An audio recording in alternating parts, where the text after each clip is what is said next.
बिस्मिल्लाहिर्रहमानिर्रहीम। शुरू अल्लाह के नाम से जो बड़ा मेहरबान निहायत रहम वाला है। दिल तोड़ गई इनका 2 सदियों की गुलामी, दिल तोड़ गई इनका 2 सदियों की गुलामी। दारू सोच इनकी कोई परेशान नजरी का। अब मैं दावत खिताब देता हूँ लखविया खानदान के चश्मो चराग, वाजिबुल एहतराम बरादर मोहतरम हजरत प्रोफेसर हम्माद लखवी साहब मत्तन अल्लाहु बितूली हयातिहिम को वो तशरीफ लाएं और अपने मुनफरिद अंदाज में खिताब फरमाएं। अल्हम्दुलिल्लाह अल्हम्दुलिल्लाहि व कफ़ा व सलामुन अला इबादिहिल्लज़ीना इस्तफ़ा। अशहदु अल्ला इलाहा इल्लल्लाहु वहदहु ला शरीका लहु व अशहदु अन्ना मुहम्मदन अब्दुहु व रसूलुहु सल्लल्लाहु अलैहि व आलिहि वसल्लम। अल्लाहुम्मा सल्लि अला मुहम्मद व अला आलि मुहम्मद कमा सल्लैता अला इब्राहीम व अला आलि इब्राहीम इन्नका हमीदुम मजीद। अल्लाहुम्मा बारिक अला मुहम्मद व अला आलि मुहम्मद कमा बारकता अला इब्राहीम व अला आलि इब्राहीम इन्नका हमीदुम मजीद। अम्मा बाद फ़अऊज़ु बिल्लाहि अस्समीइल अलीम मिनश शैतानिर रजीम मिन हम्ज़िही व नफ़्ख़िही व नफ़्थिही। बिस्मिल्लाहिर रहमानिर रहीम। लक़द कान लकुम फ़ी रसूलिल्लाहि उस्वतुन हसनह।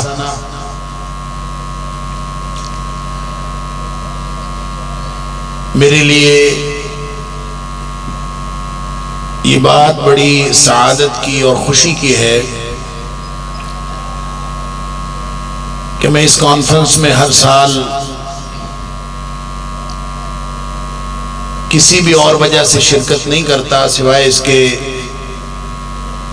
कि हमारे बुजुर्ग, मेरे बुजुर्ग मोहतरम मौलाना आयश मोहम्मद साहब वो मुझे हुक्म फरमाते हैं, मैं यहाँ आ जाता हूँ और मुझे इत्मीनान और खुशी ये होती है कि चले मेरी सामत से मेरे बुजुर्ग तो कम से कम खुश हो गए।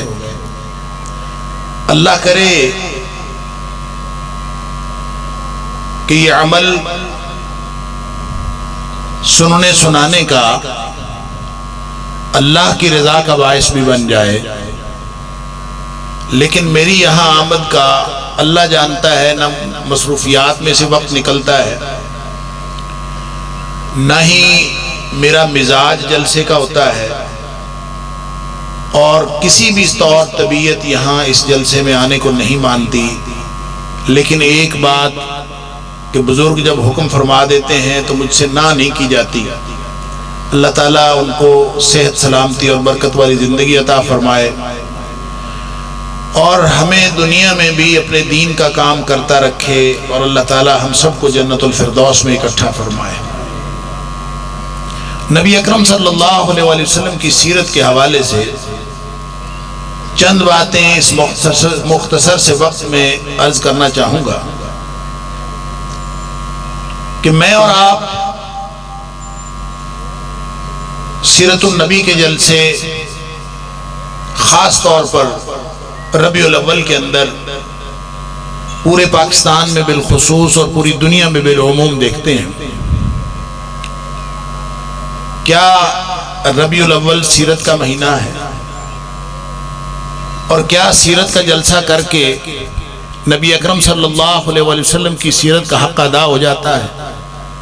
क्या यही बात नबी करीम सल्लल्लाहु अलैहि वसल्लम इस उम्मत के ज़िम्मे लगा गए थे कि जब रबीउल अव्वल का महीना आए तो चंद महफिलें मुनक़िद कर लिया करो।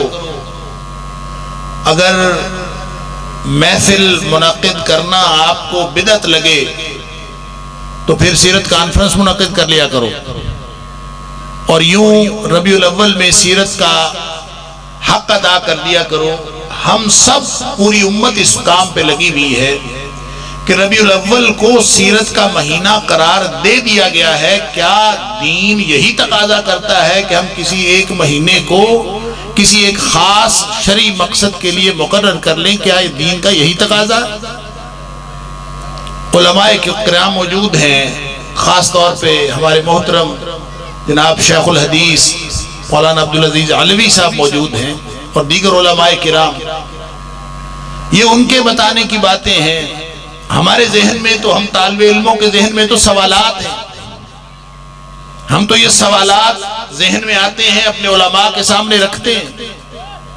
क्या सीरत का, अच्छा सीरत का तकाजा ये न भी हो तो कम अज कम इससे एक नुकसान जरूर होता है, इस फायदे के साथ कि लोगों को नबी अकरम सल्लल्लाहु अलैहि वसल्लम की सीरत के साथ आगाही होती है। लेकिन एक नुकसान लाजिमन होता है, और वो नुकसान ये है कि लोगों को ये शऊर डेवलप होता जा रहा है और लोगों को ये शऊर आता जा रहा है कि नबी अकरम सल्लल्लाहु अलैहि वसल्लम की सीरत का जलसा कर लें या सीरत के जलसे में शिरकत कर लें तो नबी करीम सल्लल्लाहु अलैहि वसल्लम के उम्मती होने का हक अदा हो जाता है। यह है वो गलत फहमी जो नबी करीम सल्लल्लाहु अलैहि वसल्लम मेरे और आपके जिम्मे लगा के नहीं गए। आप एक बहुत बड़ा मिशन हमारे जिम्मे लगा के गए। हमें नबी अकरम सल्लल्लाहु अलैहि वसल्लम की सीरत, आपकी सीरत के वो मीठी मीठी सुन्नतें, मीठे मीठे बाब, खूबसूरत तज़किरे, आपकी जात का तज़किरा, जुल्फों की बातें, नबी अकरम सल्लल्लाहु अलैहि वसल्लम के चेहरे अक़दस की बातें, आपके दंदान मुबारक की बातें, नबी अकरम सल्लल्लाहु अलैहि वसल्लम का हुलिया मुबारक, ये सब तज़किरे हमें बहुत अच्छे लगते हैं। और ये तज़किरे करके हम समझते हैं कि हमने नबी अकरम सल्लल्लाहु अलैहि वसल्लम का उम्मती होने का हक अदा कर दिया है। कत्अन ये ना शरीयत का तकाजा है, ना ये सीरत का तकाजा है, ना ये नबी अकरम सल्लल्लाहु अलैहि वसल्लम के उम्मती होने का तकाजा। उम्मती नबी करीम सल्लल्लाहु अलैहि वसल्लम का उम्मती। अगर हम कुरान पढ़ते हैं और कुरान में से कोई एक आयत मुंतखब कर ले या 114 सूरतों में से कोई सूरत ही मुंतखब कर ले और उस एक सूरत को पढ़ते रहे, बार बार पढ़ते रहे और उसी एक सूरत पर अमल करते रहे और बाकी 113 सूरतों को आप पढ़े ही ना और ना उनका कभी मफहूम समझें, तो क्या एक सूरत को पढ़कर आप कुरान हकीम का हक अदा कर सकते? जिस तरह कुरान की सारे कुरान को और उनकी सारी हिदायत को तस्लीम किए बगैर इंसान अल्लाह का बंदा नहीं बनता, इसी तरह नबी अकरम सल्लल्लाहु अलैहि वसल्लम की पूरी सीरत पर अमल किए बगैर, आपके पूरा उसवा हसना पर अमल किए बगैर कोई शख्स उम्मती नहीं बनता। और खास तौर पे ये मामला कि आपकी जात का, आपके हुलिया मुबारक का तज़किरा कर लिया जाए, आपकी जात की जो बुलंदी है, कायनात के अंदर जो आपकी फजीलत है उसका तज़किरा कर लिया जाए और ये समझा जाए कि नबी अकरम सल्लल्लाहु अलैहि वसल्लम के उम्मती होने का हक अदा हो गया है। इससे बड़ी गलत फहमी और कोई नहीं हो सकती। मैं तफसीलात में नहीं जाता, एक बहुत सादा सी बात करता हूं। नबी करीम सल्लल्लाहु अलैहि वसल्लम के सीरत का, आपके हुलिया मुबारक का, आपकी जात मुबारका का अगर तज़किरा करके कोई शख्स उम्मती बनता होता तो आपको मालूम है कि जितना नबी अकरम सल्लल्लाहु अलैहि वसल्लम की सीरत पर लिखा गया है इतना कभी किसी शख्सियत पर पूरी दुनिया में नहीं लिखा गया। सीरत की किताबें सिर्फ मुसलमानों ने नहीं लिखी, सीरत की किताबें काफरों ने भी लिखी, सीरत की किताबें ईसाइयों ने भी लिखी, सीरत की किताबें यहूदियों ने भी लिखी हैं, सीरत की किताबें हिंदुओं और सिखों ने भी लिखी हैं और उसमें नबी करीम सल्लल्लाहु अलैहि वसल्लम के फजाइल बयान किए हैं। तो फजाइल बयान करके, मिसाल के तौर पर एक ईसाई है जिसका नाम है माइकल हार्ट, उसने एक किताब लिखी दुनिया के 100 बड़े आदमी, अंग्रेजी में लिखी दी 100, दुनिया के 100 बड़े आदमी में उसमें पहले नंबर पर उसने कहा तारीख में कोई शख्सियत इतनी बड़ी नहीं गुजरी जितनी बड़ी शख्सियत नबी अकरम सल्लल्लाहु अलैहि वसल्लम की जात गुजरी, और उसने पहले नंबर पर नबी अकरम सल्लल्लाहु अलैहि वसल्लम को रखा। मेरा सवाल यह है कि जब उसने किताब में पहले नंबर पर नबी करीम सल्लल्लाहु अलैहि वसल्लम को रखा, आपकी तारीफें भी की, आपकी शख्सियत की तारीफें भी की, आपके अखलाक की तारीफें भी की, आपके इंतजाम की तारीफें भी की, मेरा सवाल यह है कि क्या वो उम्मती बन गया? वो ईसाई का ईसाई रहा। सीरत का तज़किरा करके, नबी करीम सल्लल्लाहु अलैहि वसल्लम की जात का तज़किरा करके वो उम्मती नहीं बना। और जितने भी ईसाइयों ने किताबें लिखी, जितने यहूदियों ने लिखी, जितने सिखों ने लिखी, हिंदुओं ने लिखी, नबी करीम सल्लल्लाहु अलैहि वसल्लम की सीरत का उन्होंने जिस अंदाज में नबी पाक सल्लल्लाहु अलैहि वसल्लम की जात का नक्शा खींचा वो लाजवाब है, लेकिन वो उम्मती नहीं बने। जब नबी करीम सल्लल्लाहु अलैहि वसल्लम ने कोहे सफा पे इकट्ठा किया था और आपने फरमाया था कि बताओ, अगर मैं कहूं कि जबल अबू कुवैस के पीछे लश्कर छुपा है और भी थोड़ी देर बाद तुम्हारे ऊपर हमलावर होने वाला है, तो तुम्हारा क्या ख्याल है? तो सबने कहा था कि हम आपकी बात मान लेंगे। क्यों मान लेंगे? इसलिए मान लेंगे कि आपने पूरी हयात तैयबा में कभी कोई गलत बयानी नहीं की। इस बात को कि आपने कभी गलत बयानी नहीं की अबू जहल भी मानता है, अबू लहब भी मानता है। वो सारे जो नबी करीम सल्लल्लाहु अलैहि वसल्लम के बाद में दुश्मन बन गए, ये सारे मानते थे आप सच्चे हैं, आप सादिक हैं, आप अमीन हैं, आप अखलाक में आला हैं, आप अपने हर एतबार से आला हैं, ये वो मानते थे। लेकिन थोड़ी देर बाद वही जात अक़दस जब रिसालत का ऐलान करती है तो ना अबू लहब मानता है, ना अबू जहल मानता है। तो उम्मती बनता है नबी अकरम सल्लल्लाहु अलैहि वसल्लम की रिसालत को मानने से, आपकी जात को मानने से उम्मती नहीं बनता। और फिर जिस तरह मैंने अर्ज किया कि कुरान एक कुल है, जब तक आप पूरे कुरान को उससे हिदायत लेने की कोशिश नहीं करेंगे उस वक्त तक आप अल्लाह के बंदे नहीं बन सकते। नबी अकरम सल्लल्लाहु अलैहि वसल्लम का उम्मती बनने के लिए भी जरूरी है कि नबी करीम सल्लल्लाहु अलैहि वसल्लम की सारी हयात तय्यबा सामने रखें।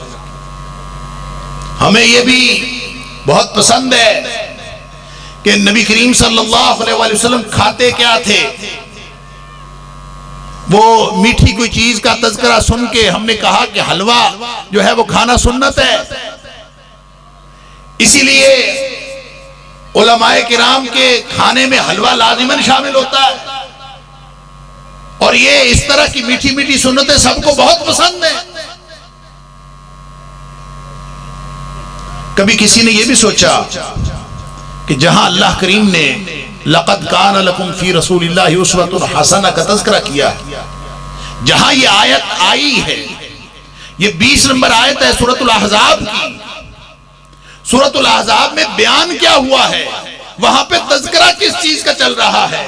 वहां ना हलवे का तज़किरा है, ना सालन में से कद्दू निकालने का तज़किरा है, निकाल निकाल के खाने का तज़किरा है, ना वहां पे पगड़ी पहनने का जिक्र है, ना अमामे का जिक्र है, ना सबज पगड़ी का जिक्र है, ना काली पगड़ी का जिक्र है, ना लंबे कुर्ते का जिक्र है। वहां पे किसी चीज का जिक्र नहीं। वहां जिक्र है तो अल्लाह के लिए, अल्लाह के दीन के लिए मर मिटने का जिक्र है। वहां तो जिहाद का तज़किरा है। वहां अल्लाह के दीन को एलाए कलिमतुल्लाह के लिए अपनी जान अल्लाह के सुपुर्द कर देने का तज़किरा है। और वहां कहा जा रहा है लक़द कान लकुम फी रसूलिल्लाहि उस्वतुन हसना।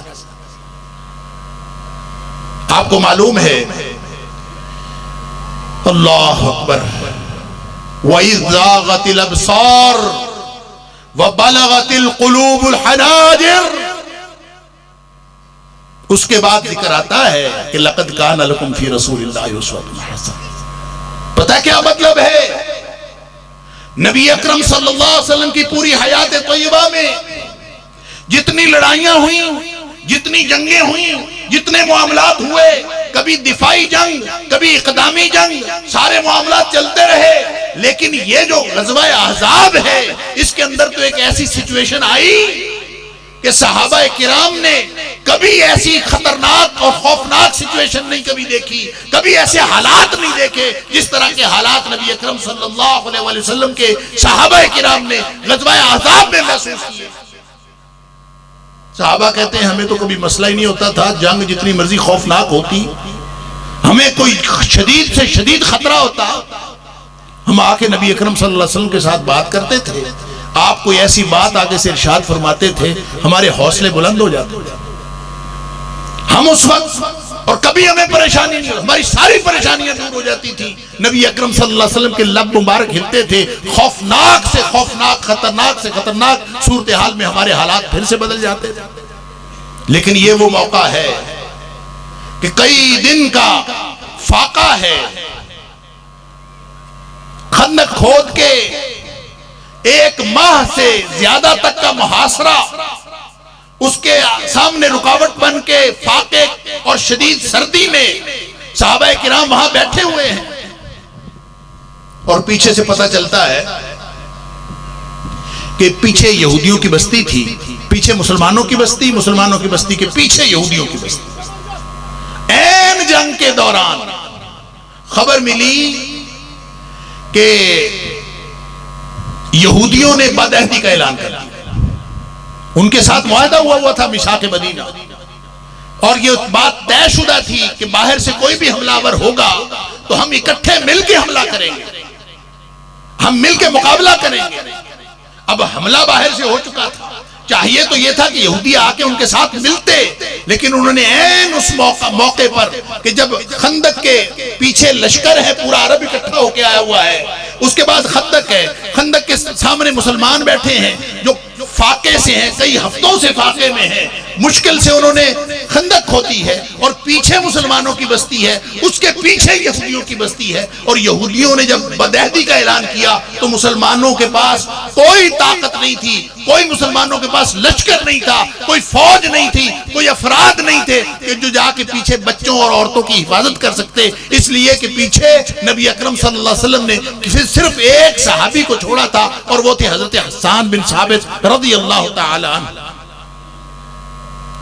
और यहूदियों ने रैकी करने के लिए भेजा, वो एक अलग अल्लाह ने इंतजाम कर दिया। लेकिन यहां सहाबा किराम कहते हैं कि हमें जब मालूम हुआ कि यहूदियों ने बदअहदी का ऐलान किया है और ये खौफनाक सूरत हाल थी जंग के दौरान, हम नबी करीम सल्लल्लाहु अलैहि वसल्लम के पास आए, आके नबी अकरम सल्लल्लाहु अलैहि वसल्लम को खबर दी कि यहूदियों ने बदअहदी का ऐलान कर दिया, अब हम क्या करें। तो होता तो यह था कि लब मुबारक हिलते थे, कोई हिदायत रहनुमाई आती थी, हमारे उसी वक्त खौफ खत्म हो जाते थे, खतरात छट जाते थे। लेकिन इस मौके पर नबी अकरम सल्लल्लाहु अलैहि वसल्लम ने कुछ भी नहीं फरमाया,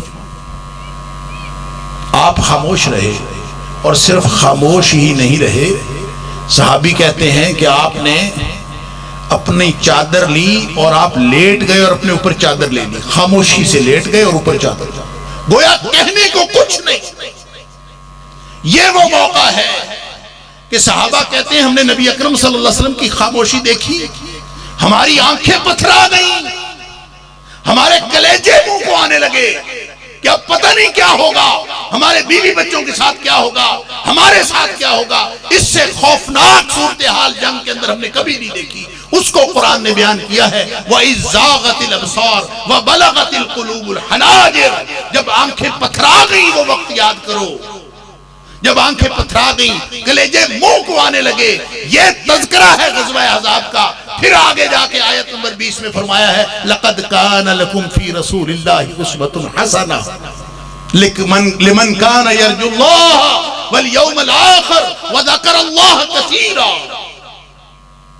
ये उस्वा हसना पगड़ी पहनना सिर्फ नहीं है, उस्वा हसना सिर्फ खाने में नहीं है, उस्वा हसना सिर्फ लिबास में नहीं है, उस्वा हसना अपनी पूरी जिंदगी अल्लाह के लिए लगा देने की बात है।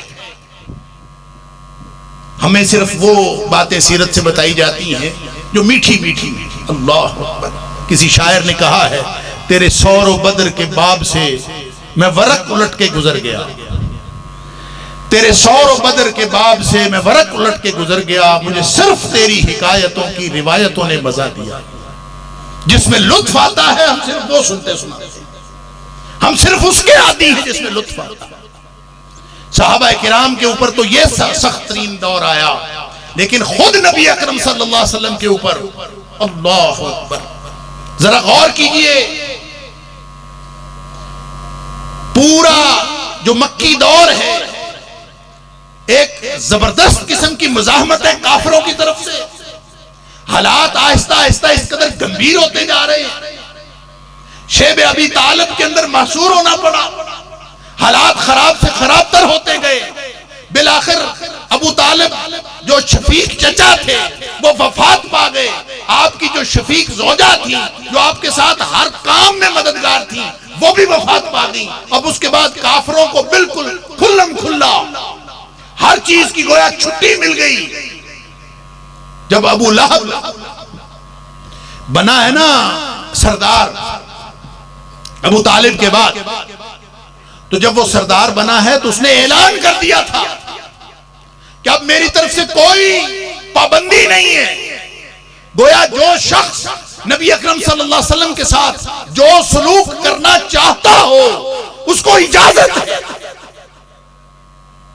नबी अकरम सल्लल्लाहु अलैहि वसल्लम चचा के, शफीक चचा के जाने का गम, हजरत खदीजा रज़ी अल्लाह ताला अन्हा के फौत होने का गम, उनकी जो काफरों की तरफ से जो मुजाहमती जो मामलात चल रहे थे उनका अलग अलग दुख, अल्लाह के दीन का गलबा, जिम्मेदारियां उसका अलग दुख, एलाए कलिमतुल्लाह के लिए जो जिम्मेदारी नबी अकरम सल्लल्लाहु अलैहि वसल्लम पर पड़ी उसकी अलग फिक्र।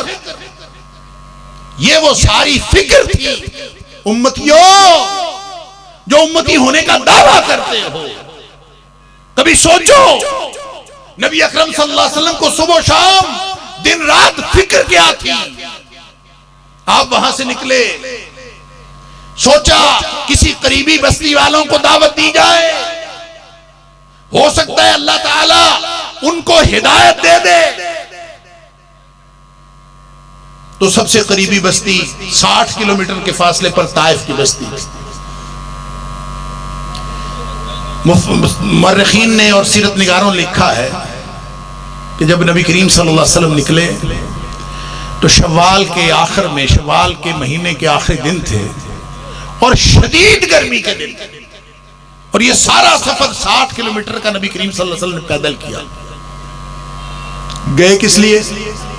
अल्लाह के दीन की दावत देने। वहां जाके ये नहीं कहा कि मुझे मकान चाहिए दे दे, मुझे पनाह चाहिए दे दे। वहां जाके वो रिसालत, वो ये नहीं कहा कि मैं इतना खूबसूरत हूं, अपना हुलिया नहीं बताया, अपनी जात नहीं बताई, अपनी जात की फजीलत नहीं बताई, अपना रसूल होना बताया कि मुझे अल्लाह ने रसूल बना के भेजा। जो फिक्रे सीरत इब्ने हिशाम में नकल किए गए हैं, वो जो 3 सरदार थे, उनके सरदार के बेटे ताइफ वालों के, अल्लाह अकबर।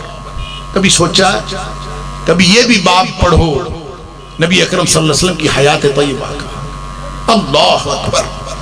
कि आप वहां पे तशरीफ ले गए, अगर बात आप करते अपनी जात की, आपको तो अल्लाह ने सारी कायनात से अफजल बनाया था। ये हकीकत है कि अल्लाह ने आपको सारी कायनात से अफजल बनाया। आप जाके कहते कि देखो मेरी जुल्फे, देखो देखो मेरे दांत, देखो देखो मेरा चेहरा अक़दस, देखो देखो मेरा हुलिया, देखो मेरा हसब नसब, देखो मेरा खानदान, देखो मुझे अल्लाह ने सारी कायनात में अल्लाह ने मुझे फजीलत बख्शी है, ये देखो। ये नहीं फरमाया, आपने ये बात नहीं बताई उनको, जो कि नबी करीम सल्लल्लाहु अलैहि वसल्लम ने हमें बताई। आपको मालूम है ना कि नबी करीम सल्लल्लाहु अलैहि वसल्लम, बहुत सारी अहादीस हैं जिसमें नबी अकरम सल्लल्लाहु अलैहि वसल्लम ने खुद अपने बारे में फरमाया कि अल्लाह ने जो मेरी रिसालत है, सैयद वुलद आदम भी मुझे बनाया, अल्लाह ने औलाद आदम में सबका सरदार मुझे बनाया। नबी करीम सल्लल्लाहु अलैहि वसल्लम ने यह भी बताया कि मुझे अल्लाह ने अंबिया के ऊपर फुद्दल तो अलल अंबिया, मुझे नबियों के ऊपर फजीलत दी गई। लेकिन साथ आपने ये भी बताया कि मुझे जात के एतबार से भी अल्लाह ने सबसे अफजल बनाया। तिरमिज़ी शरीफ की हदीस है, अब्बास रज़ी अल्लाह ताला अन्हु आपके जो चचा थे वो बाहर से कुछ सुन के आए, कोई ऐसी वैसी बात किसी ने की, नबी करीम सल्लल्लाहु अलैहि वसल्लम की शान में हर्जा सराई उस दौर में भी दुनिया करती थी, आज भी करती है। सारे दुश्मन हमेशा नबी अकरम सल्लल्लाहु अलैहि वसल्लम की शान में हर्जा सराई करते रहे। उसकी वजह यह है कि नबी अकरम सल्लल्लाहु अलैहि वसल्लम जैसा आखिर जब दुश्मनी होती है तो दुश्मन अपने दुश्मन के मुकाबले में मुकाबले का असला लाता है, मुकाबले की टीम लाता है, मुकाबले का लीडर लाता है, मुकाबले की किताब लाता है। जब नबी अकरम सल्लल्लाहु अलैहि वसल्लम का तज़किरा होता है तो इस जैसा अल्लाह ने दूसरा बनाया ही नहीं, लिहाजा किसी दुश्मन को इस तरह का लीडर मिलता ही नहीं। जब इस तरह का कोई है ही नहीं तो फिर वो अपने इंतकाम की आग ठंडी करने के लिए नबी करीम सल्लल्लाहु अलैहि वसल्लम की शान में हर्जा सराई करते हैं। तो इसी तरह हज़रत अब्बास रज़ी अल्लाह ताला ने कोई बात सुनी थी, आप तशरीफ लाए, आपने आके नबी करीम सल्लल्लाहु अलैहि वसल्लम के पास अर्ज किया, जो भी कुछ सुन के आए थे। साहबी कहता है कान्नहु समिअ शैअ, कुछ बात सुन के आए। नबी करीम सल्लल्लाहु अलैहि वसल्लम ने बात सुनी, फ़क़ाम अलल मिंबर, आप मिंबर पर खड़े हो गए। मिंबर पर खड़े होकर सहाबा इकराम तशरीफ फरमा थे। आपने पूछा मन आना, बताओ साहबियों मैं कौन हूं।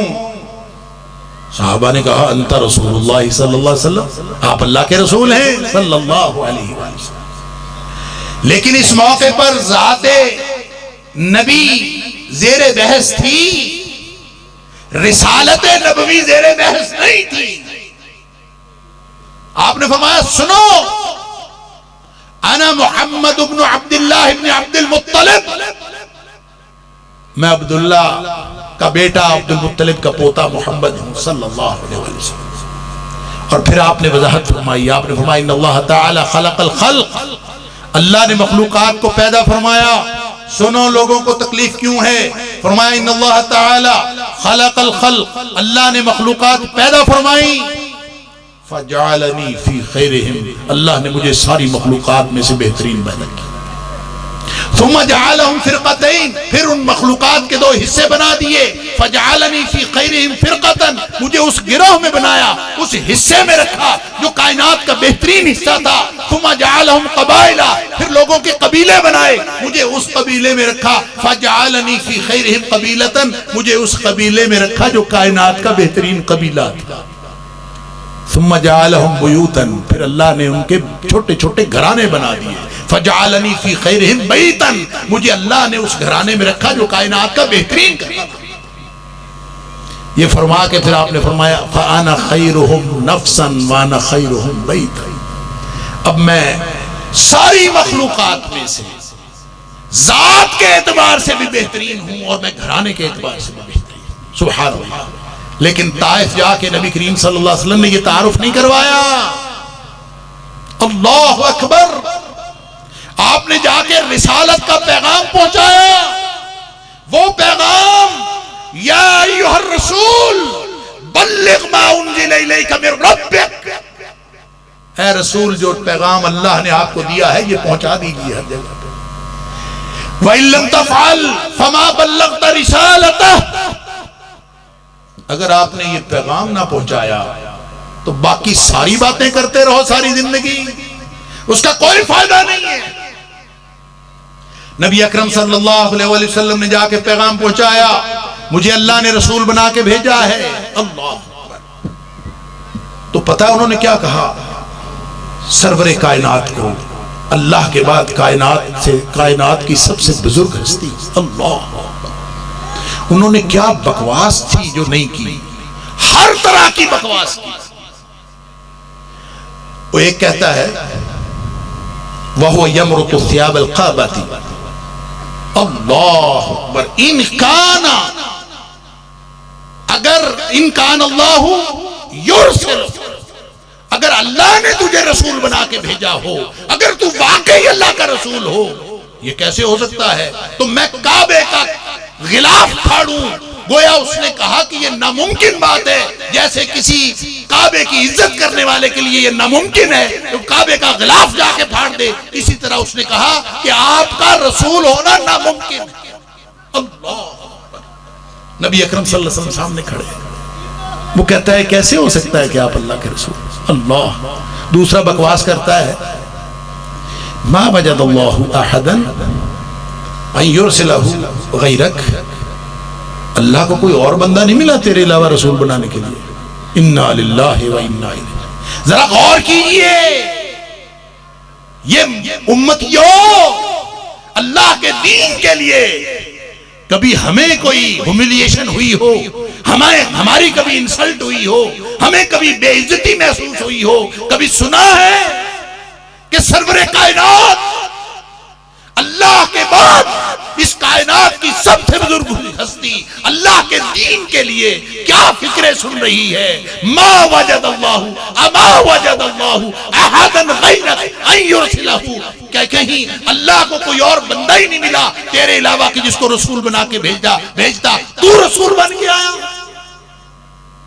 अल्लाह। और तीसरा बकवास करता है, मा यंबगी ली अन उकल्लिमक, मेरे तो तू लेवल का ही नहीं है।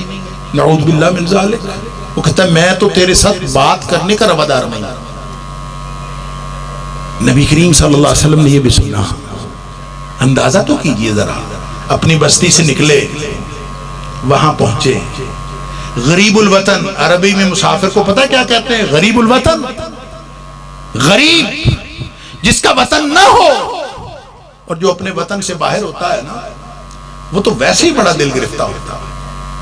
और फिर नबी करीम सल्लल्लाहु अलैहि वसल्लम को जो उन्होंने सलूक किया, फिर जब चल पड़े तो पीछे बस्ती के लौंडे लगा दिए, नबी अकरम सल्लल्लाहु अलैहि वसल्लम को पत्थर मारे गए। अब अंदाजा तो कीजिए, कभी ये सुना है कि ये भी सीरत है? कभी सीरत के जलसों में ये बयान भी सुना है? तेरे सौर बदर के बाब से मैं बरक उलट के गुजर गया, मुझे सिर्फ तेरी हिकायतों की रिवायतों ने मजा दिया। मीठी मीठी सुन्नतें, मीठी मीठी सीरत। अल्लाह के रसूल सल्लल्लाहु अलैहि वसल्लम अल्लाह का दीन इस दुनिया पर गालिब करने के लिए तशरीफ लाए थे। लिहाजा इस राह में जो भी आया, जो भी हालात हुए, आपने कबूल फरमाए, आपने उसको बर्दाश्त किया। यह है सुन्नत नबी करीम सल्लल्लाहु अलैहि वसल्लम। कभी सोचा? और ये कहने के बाद, ये सुनने के बाद जब वापस तशरीफ ले आए हैं, मुर्रखीन ने लिखा है, सीरत निगारों ने, 5 किलोमीटर दूर बाग है वो, बनु रबिया का बाग, जिसमें आके नबी करीम सल्लल्लाहु अलैहि वसल्लम ने पनाह ली। क्या मतलब? वो जो ताइफ के लोग थे, वहां के जो लौंडे थे, उन्होंने 5 किलोमीटर तक नबी करीम सल्लल्लाहु अलैहि वसल्लम का पीछा। अंदाजा तो कीजिए। अल्लाह अकबर, नबी करीम सल्लल्लाहु अलैहि वसल्लम। लेकिन आपकी जुबान अक़दस पे क्या है? आप फिर भी यही कहते हैं, अल्लाहुम्मा हदी बनी सकीफ, अल्लाह बनु सकीफ को हिदायत दे दे। ये जो ताइफ वाले हैं ये नहीं समझते, अल्लाह तो इनको हिदायत दे दे। और ये तो बुखारी शरीफ के अंदर है कि पहाड़ों का फरिश्ता आया, या जिब्रील आए, उनके साथ पहाड़ों का फरिश्ता था, और उसने कहा आप हुक्म फरमाए, हम पहाड़ों के दरमियान रख के पूरी बस्ती पीस दें। लेकिन नबी करीम सल्लल्लाहु अलैहि वसल्लम फरमाया नहीं, मुझे उम्मीद है, मैं उम्मीद रखता हूं अल्लाह से, अर्जुल्लाह, मैं अल्लाह से उम्मीद रखता हूं। या फरमाया अर्जू अन युखरिजल्लाहु मिना सलाबिहिम मन यअबुदुल्लाह ला युशरिकु बिही शैया। अर्ज किया, नबी करीम सल्लल्लाहु अलैहि वसल्लम फरमाया, फरिश्ता अर्ज करता है, अल्लाह के रसूल हुक्म दे, इसको पीस दे। फरमाया नहीं, पीस दिया ये तो मेरा मिशन ही नहीं है, तबाह कर दिया ये तो मेरा मिशन ही नहीं है। मेरा मिशन तो इंसानियत का तहफ़्फ़ुज़ करना, मेरा मिशन इनकी हिदायत की दुआ करना, मेरा मिशन इनकी हिदायत की कोशिश करना, खत्म करना, पीस देना मेरा मिशन नहीं है। अल्लाह अकबर। फिर आपने फरमाया, मुझे उम्मीद है कि इनकी नस्लों से अल्लाह ताला ऐसे अफराद पैदा करेगा, नस्लों से ऐसे अफराद पैदा करेगा, वो जो तौहीद के अलंबरदार होंगे, जो अल्लाह की वहदानियत के अलंबरदार होंगे, और अल्लाह के साथ लोगों को शिर्क से रोकने वाले और खुद भी शिर्क से बचने वाले होंगे। मैं अल्लाह से ये उम्मीद रखता हूं। और फिर अल्लाह ने नबी करीम सल्लल्लाहु अलैहि वसल्लम की उम्मीदें पता है कैसे पूरी फरमाई? अल्लाह अकबर। आपको मालूम है कि ये हम बर्रे सगीर के बैठे हैं। बर्रे सगीर में इस्लाम का पैगाम लेकर आने वाले बनु सकीफ थे, ताइफ वाले, जिनके बारे में नबी करीम सल्लल्लाहु अलैहि वसल्लम ने बद्दुआ नहीं फरमाई। फिर एक और मौका आया, यही बनु सकीफ जिन्होंने नबी करीम सल्लल्लाहु अलैहि वसल्लम को पत्थर मारे, जिन्होंने आपके साथ ये सलूक किया। आपने गज़वा हुनैन के बाद इनको ये किले बंद हो गए, किले का मुहासरा करके इनको शिकस्त दी। ये दूसरा मौका नबी करीम सल्लल्लाहु अलैहि वसल्लम को मिला, जो आपने जिहाद के जरिए से फतह करके फिर भी इनको, आप ये मगलूब था पूरा कबीला, नबी करीम सल्लल्लाहु अलैहि वसल्लम चाहते तो इनको मिलिया मेट कर सकते थे। लेकिन उस मौके पर भी आपने दुआ की, अल्लाहुम्मा हदी बनी सकीफ, अल्लाह बनु सकीफ को हिदायत नसीब फरमा। ये नहीं फरमाया कि इसको पीस दे, ये नहीं फरमाया कि इनको तहे तेग कर दे, ये तो जंगी मुजरिम है, इन्होंने मेरी इंसल्ट की है, इन्होंने नबी करीम सल्लल्लाहु अलैहि वसल्लम की, अल्लाह के बाद कायनात की सबसे बुजुर्ग हस्ती की शान में हर्जा सराई की। अल्लाहुम्मा हदी बनी सकीफ, अल्लाह इनको हिदायत नसीब। और फिर उम्मीद रखी कि इनकी नस्लें, ये नहीं ईमान लाते तो ना लाए, इनकी नस्लें जरूर ईमान लाएं। तो अभी गज़वा हुनैन को 1 साल ही गुजरा था। अल्लाह अकबर। गज़वा हुनैन में दूसरी दफा अल्लाह ने मौका दिया कि आप उनको बिल्कुल मिलिया मेट कर सकते थे, आपने नहीं किया। अल्लाह अकबर। उस मौके पर भी दुआ, ये भी 1 साल गुजरा था। आप तबूक तशरीफ ले गए, अभी वापस तशरीफ नहीं लाए थे कि बनु सकीफ का 70 लोगों का वफद मुसलमान होकर मदीना में बैठा था, नबी करीम सल्लल्लाहु अलैहि वसल्लम का इंतजार कर रहा था। और फिर ये मुसलमान ही नहीं हुए, नबी करीम सल्लल्लाहु अलैहि वसल्लम ने अबुल आस के बेटे उस्मान को वहां का अमीर बनाया ताइफ का। ये वही अबुल आस है, उस्मान बिन अबुल आस है, जिसने उमर फारूक रज़ी अल्लाह ताला अन्हु के दौर में इसने बर्रे सगीर में पहली मुहिम भेजी। ये उस्मान बिन अबुल आस ये बनु सकीफ का था, ये उसी नस्ल में से था जिनके लिए नबी करीम सल्लल्लाहु अलैहि वसल्लम ने दुआ की थी। ये उन्हीं की नस्ल में से था जिन्होंने नबी करीम सल्लल्लाहु अलैहि वसल्लम के साथ वो सलूक किया था। आप हुक्म दे देते, वो सारा कुछ खत्म हो जाता। आपने सिर्फ दुआ फरमाई, नतीजा क्या निकला? आज बर्रे सगीर में जितना इस्लाम फैला है, या उस्मान बिन अबिल आस की भेजी हुई मुहिम, जो उसने अपने भाइयों के जरिए हाकिम बिन अबिल आस और दूसरे भाई को भेजकर जो यहाँ इस्लाम का जो असल पैगाम है यहाँ भेजा। और फिर उसके कुछ अर्सा बाद वलीद बिन अब्दुल मलिक के दौर में 86 हिजरी में जो हज्जाज बिन यूसुफ है, उसने भी जो मुहिम्मात भेजी हैं, वो हज्जाज बिन यूसुफ भी बनु सकीफ में से था। अल्लाह अकबर। यानी यहाँ जो इस्लाम हमें मिला है वो उनकी बदौलत मिला है जिनके लिए नबी करीम सल्लल्लाहु अलैहि वसल्लम ने बद्दुआ नहीं फरमाई। अगर आप बद्दुआ फरमा देते, अल्लाह अकबर, तो आप अंदाजा कीजिए कि उसके क्या नताइज और असरात होते। सीरत तय्यबा ये है। और आपने क्या किया?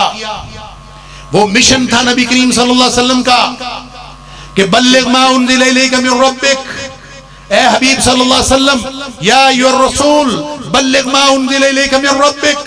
ये दीन का पैगाम है, ये इलाए कलिमतुल्लाह की बात है, ये आप सब तक पहुंचाइए। अगर आपने ना पहुंचाया, व इल्लम तफ़अल फमा बल्लगता रिसालता, अगर ये काम ना किया बाकी सारे काम कर लिए, ये काम ना किया तो इसका मतलब है आपने रिसालत का हक ही अदा किया। आपने फिर पूछा ना, खुतबा हज्जतुल वदा के मौका पर पूछा, जब सहाबा किराम मौजूद है सारे एक जमात, आपने पूछा हल बल्लगतुकुम, तो सहाबियों बताओ, जो मुझे अल्लाह ने दीन दिया मैंने तुम तक पहुंचा दिया है? सारे यकजुबान होके बोले कद बल्लगता व अद्दैता व नसहता। अल्लाह के रसूल सल्लल्लाहु अलैहि वसल्लम आपने पहुंचा दिया, यकीनन पहुंचा, आपने हक अदा कर दिया, आपने हमारी खैर खाई का हक अदा कर दिया। फिर फिर अल्लाह से गवाही ली, अल्लाहुम्मा शहद, अल्लाहुम्मा शहद, अल्लाहुम्मा शहद, अल्लाह तू भी गवाह हो जा कि मैंने पहुंचा दिया। पहुंचाने के बाद उम्मतियों फिर हमारी ड्यूटी लगाई, मेरी और आपकी। हम अगर उम्मती हैं तो जाते हुए नबी अकरम सल्लल्लाहु अलैहि वसल्लम ड्यूटी लगा के गए, फरमाया फल युबल्लिग शाहिदुल गायब, कि आज जो मौजूद है ना ये दीन लें और उन लोगों तक पहुंचाएं जो मौजूद नहीं। नबी अकरम सल्लल्लाहु अलैहि वसल्लम ने अपनी पूरी हयात तय्यबा, सहाबा किराम ने अपनी पूरी जिंदगियां वो सारी इस दीन के लिए लगाई। क्या हमारी जिंदगियां अल्लाह के दीन के लिए लगी हैं? अगर लगी हैं तो आपको मुबारक हो, हम सब उम्मती हैं इंशाअल्लाह। तो अगर नहीं तो फिर आज अगर जिंदगी बाकी है तो हमारे पास मोहलत बाकी है। आज हम सोच लें कि अगर हम उम्मती बनना है, देखिए उम्मती बन जाएं ये तो एजाज ही बहुत बड़ा है, लेकिन शर्त है कि उम्मती बन जाएं। उम्मती कौन होता है? यानी उम्मती होने का मतलब यह है, खुद नबी करीम सल्लल्लाहु अलैहि वसल्लम बताया कुल्लु उम्मती यदखुलुल जन्नह, मेरा हर उम्मती जन्नती है। ये इतना बड़ा एजाज है कि उम्मती हुआ तो जन्नती हुआ। ये कोई छोटा एजाज है नबी करीम सल्लल्लाहु अलैहि वसल्लम। लेकिन उम्मती होता कौन है? आपकी सीरत के जलसे करने वाला, आपकी महफिलें पढ़ने वाला, आपकी जुल्फों के तज़किरे करने वाला, आपके दंदान मुबारक और हुलिया मुबारक का जिक्र करने वाला, आपकी सीरत के बाब आपको सुना देने वाला, क्या वो उम्मती होता है? या किताबें लिखने वाला? नहीं, उम्मती कौन है? फरमाया कुल्लु उम्मती यदखुलुल जन्नह, मेरा हर उम्मती जन्नती है इल्ला मन अबा, जो खुद इनकार कर दे, या उम्मती होने से इनकार कर दे या जन्नती होने से इनकार कर दे, बात तो एक ही है, क्योंकि उम्मती है तो जन्नती है। मैं आबा या रसूलुल्लाह सल्लल्लाहु अलैहि वसल्लम, अल्लाह के रसूल भला कौन इनकार करता है उम्मती होने से? अल्लाह अकबर। कोई नमाज ना पढ़े, सारी जिंदगी दीन की कोई रमक ना हो, पूछो कौन हो? नबी करीम सल्लल्लाहु अलैहि वसल्लम उम्मती। मुआशरत गैरों वाली, मईशत गैरों वाली, जिंदगी गैरों वाली, शक्ल गैरों वाली, पूछो कौन हो? उम्मती। तो कौन इनकार करता है भला? मैया बा या रसूलुल्लाह सल्लल्लाहु अलैहि वसल्लम, भला उम्मती होने से कौन इनकार करता है? जिससे पूछो वही उम्मती। अल्लाह अकबर। फरमाया सुनो, डेफिनेशन सुन लो और पल्ले बांध लो क़यामत तक के लिए। फरमाया उम्मती की डेफिनेशन सादा सी है, मन अताअनी फदखलल जन्नह, जिसने बात मेरी मानी, हुक्म मेरा माना, फदखलल जन्नह, वो जन्नत में चला गया, वो मेरा उम्मती। व मन असानी, जिसने मेरी बात नहीं मानी, वो जो मर्जी करता फिरे, वो मेरा उम्मती नहीं है। फ़क़द आबा, उसने तो उम्मती होने से इनकार कर दिया, जन्नत में जाने से इनकार कर। अल्लाह ताला मुझे और आपको, हम सबको सच्चा उम्मती बनाए, नबी करीम सल्लल्लाहु अलैहि वसल्लम की पूरी सीरत पर अमल करने वाला बनाए, अल्लाह के दीन का दाई बनाए, और नबी करीम सल्लल्लाहु अलैहि वसल्लम हम उम्मतियों के ज़िम्मे जो जिम्मेदारी लगा के गए हैं, अल्लाह ताला हम सबको वो जिम्मेदारी अदा करने वाला बनाए। व आखिर दावाना अल्हम्दुलिल्लाह रब्बिल आलमीन।